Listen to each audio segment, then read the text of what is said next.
அன்பார்ந்த சகோதர சகோதரிகளே, உங்களுக்கும் உங்கள் குடும்பத்தில் உள்ள அனைவருக்கும் சமாதானம் உண்டாவதாக.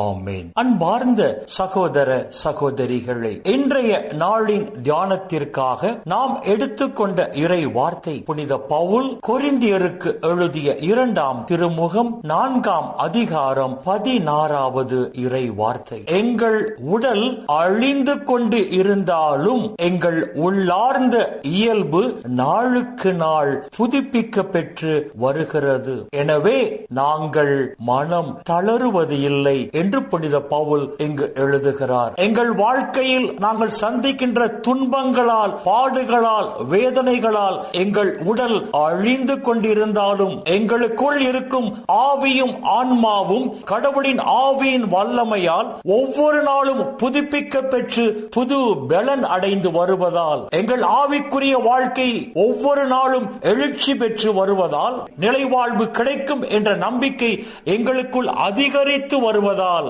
நாங்கள் மனம் தளருவதில்லை என்று புனித பவுல் இங்கு எழுதுகிறார். அழகான கருத்தை புனித பவுல் இந்த இறை வார்த்தைகளில் சொல்லுகிறார். நம்முடைய வாழ்க்கையில் நாம் சந்திக்கின்ற துன்பங்களால், பாடுகளால் நம் உடல் அழிந்து கொண்டிருந்தாலும் நமக்குள் இருக்கும் ஆவியும் ஆன்மாவும் கடவுளின் ஆவியின் வல்லமையால் புதுப்பிக்க பெற்று புது பலன் அடைந்து வருகிறது.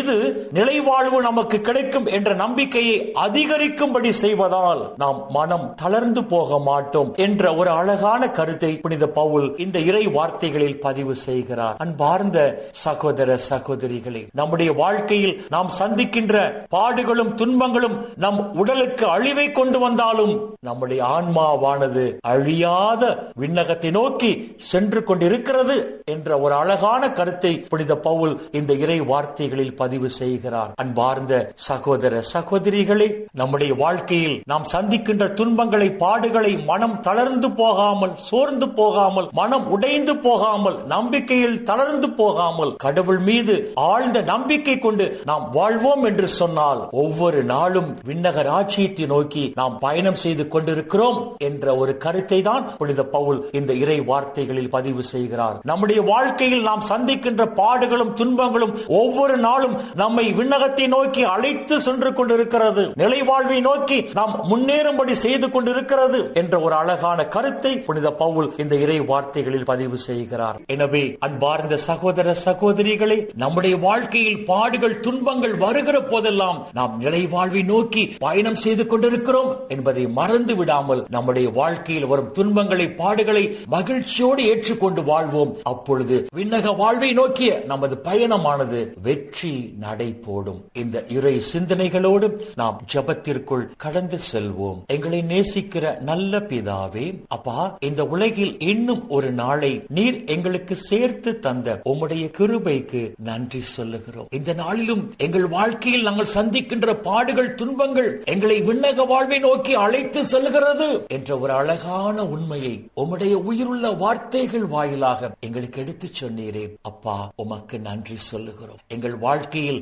நாங்கள் சந்திக்கின்ற பாடுகளை, துன்பங்களை மகிழ்ச்சியோடு நாங்கள் ஏற்றுக்கொண்டு வாழும் போது இம்மையில் மட்டுமல்ல மறுமையிலும் தேவரீர் எங்களை நிறைவாக ஆசீர்வதிப்பீராக. அப்பா பிதாவே, இந்த இறை செய்தியை கேட்கிற எல்லா மக்களையும் அவர்கள் குடும்பங்களையும் உம்முடைய பாதத்தில் அர்ப்பணித்து செபிக்கிறோம். இந்த செய்தியை கேட்கிற எல்லா மக்களுக்கும் அவர்கள் குடும்பத்தில் உள்ள அனைவருக்கும் நல்ல உடல் சுகத்தை தந்து இவர்கள் தேவைகளை நிறைவாக சந்தித்து இந்த நாளில் இவர்களை நிறைவாக ஆசீர்வதித்து இந்த நாள் முழுவதும் இவர்கள் மன நிறைவோடு, மன மகிழ்ச்சியோடு, மன அமைதியோடு, நலமோடு வாழ கிருபை செய்வீராக. இயேசுவின் பரிசுத்த நாமத்தில் ஜெபிக்கிறோம் நல்ல பிதாவே.